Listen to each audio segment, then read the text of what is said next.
Hi friends, welcome to my channel. ಎಲ್ಲರೂ ಹೇಗಿದ್ದೀರಾ? ನಾನು ನಿಮ್ಮ ಪ್ರೀತಿಯ ಶಿಲ್ಪಾ ಶುಭಾಷಿಣಿ.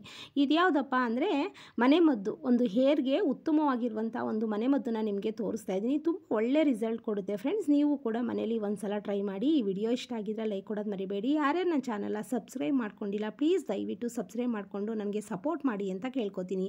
ಹಾಗೆ ನಿಮ್ಮ ಫ್ರೆಂಡ್ಸು ಫ್ಯಾಮಿಲಿಗೆ ಶೇರ್ ಮಾಡಿ, ಕಮೆಂಟ್ಸಲ್ಲಿ ಹೇಗಿತ್ತು ಅಂತ ತಿಳಿಸಿ. ನೋಡಿ, ಇದು ಸಾಮಾನ್ಯವಾಗಿ ಇದ್ಲು, ಎಲ್ರಿಗೂ ಕೂಡ ಇದ್ಲು ಗೊತ್ತಿರುತ್ತೆ. ಇದನ್ನು ನೀರೊಳಗೆ ಸೌದೆ ಹಾಕಿದಾಗ ಇದ್ಲು ದೊರೆಯುತ್ತೆ, ಅಥವಾ ಅಡುಗೆ ಮಾಡೋಕ್ಕೆ ಸೌದೆ ಹಾಕಿದಾಗ ಇದ್ಲು ದೊರೆಯುತ್ತೆ. ಇದನ್ನು ನಾನು ತೊಗೊಂಡು ಅದನ್ನು ಸಣ್ಣದಾಗಿ ಪೌಡರ್ ಮಾಡಿಕೊಂಡು ಇದನ್ನು ಮಿಕ್ಸಿ ಜಾರ್ಗೆ ಹಾಕೋಬೇಕು. ಇದ್ರ ಜೊತೆಗೆ ನಾನು ಆಯುರ್ವೇದ ಜೆಲ್ಲನ್ನು ಕೂಡ ತೊಗೋತಾ ಇದ್ದೀನಿ, ಯಾಕಂದರೆ ಅದು ತುಂಬ ಶೈನಿಂಗ್ ಕೊಡುತ್ತೆ. ಹೇರ್ ಪ್ಯಾಕ್ ಮಾಡೋಕ್ಕೆ ತುಂಬ ಯೂಸ್ಫುಲ್ ಆಗುತ್ತೆ.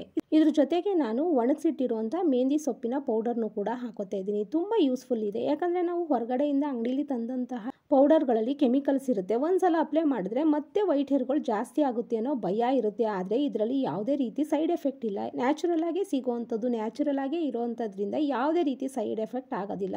ಫ್ರೆಂಡ್ಸ್, ಒಂದು ಸಲ ಟ್ರೈ ಮಾಡಿ, ತುಂಬ ಯೂಸ್ಫುಲ್ ಆಗುತ್ತೆ. ನಾನು ವಾರಕ್ಕೊಂದು 3 ಸಲ ಈ ಥರ ಹಾಕಿ ಹೇರು ತುಂಬ ಚೆನ್ನಾಗಿರುತ್ತೆ. ಮತ್ತು ಬರೋವಂಥ ಬಿಳಿ ಕೂದಲು ಕೂಡ ಕಪ್ಪಾಗುತ್ತೆ, ಕೂದಲು ಕೂಡ ತುಂಬ ಶೈನಿಂಗ್ ಆಗುತ್ತೆ. ಫ್ರೆಂಡ್ಸ್, ಒಂದು ಸಲ ಟ್ರೈ ಮಾಡಿ ನೀವೇನೆ. ಈ ವಿಡಿಯೋ ಇಷ್ಟ ಆಗಿದ್ರೆ ಲೈಕ್ ಕೊಡೋದು ಮರಿಬೇಡಿ. ಫ್ರೆಂಡ್ಸ್, ಯಾರೇ ನನ್ನ ಚಾನಲ್ ಸಬ್ಸ್ಕ್ರೈಬ್ ಮಾಡಿಲ್ಲ, ಪ್ಲೀಸ್ ದಯವಿಟ್ಟು ಸಬ್ಸ್ಕ್ರೈಬ್ ಮಾಡಿಕೊಂಡು ನನಗೆ ಸಪೋರ್ಟ್ ಮಾಡಿ. Thank you so much.